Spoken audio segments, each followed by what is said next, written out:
Cage Minds, Micah Frankel. We're at the BKFC Albuquerque tryouts, and I grabbed Ty Reyes from the bunch to hear his interesting backstory. First off, sir, how you doing, and what brought you out to BKFC tryouts? I'm doing good. Thank you for asking.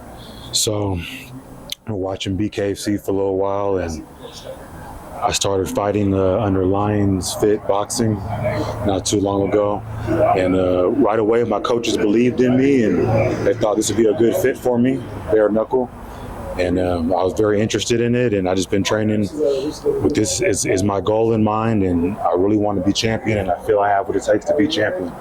It's very unique. Your coaches said bare knuckle. They envisioned you as a bare knuckle fighter. Did you expect that? What did you go into training expecting to be? A boxer, a mixed martial artist? What was your initial thoughts?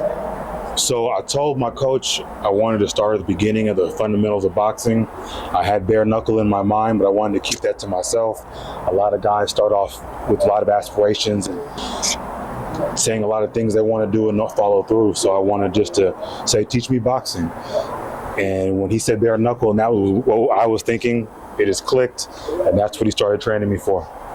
That's a unique decision to make, to want to come to this rough and tumble sport. But it sounds like your journey begins way before this. So is this your introductory to martial arts, or No, do you have no. a background? I've been doing martial arts since I was 6 years old. I started off with Aikido. I've been doing Wing Chun for about a decade. And I've been fighting my whole life in the streets. And so I'm not new to bare knuckle. I'm just new to organized fighting and combat sports per se. So this felt like a natural transition for you from the experience that you had in the past. Yes, this seemed like a place for my skill set, if anything. So what was it in the past that you were fighting all the time? So I grew up in the Bay Area in the streets of East Oakland, and just growing up, any numerous things might have been the reason for a physical conflict and aggression. And over the years, I just learned the streets aren't the place for aggression, and the streets aren't the place for skills when you have skills like I believe I have. And over time, I just started to figure out what it was that I wanted to do, and that's what brought me into organized fighting. So how much of a conflict is there starting from a young age, 6 years old, probably aspirations of wanting to be a martial artist, and then you're getting into these altercations in the street where you have to defend yourself? I'm sure with how you were taught and brought up, you're like, there's an internal conflict between the two. Yes, definitely. And I made a series of bad choices along the way growing up, and going through my learning process. And like I said, I started to make better decisions as far as how to use my aggression and how to deal with conflicts, conflict management, conflict resolution. And I started to, like I said, pursue Wing Chun and take my skills indoors and off the streets instead of fighting in the streets.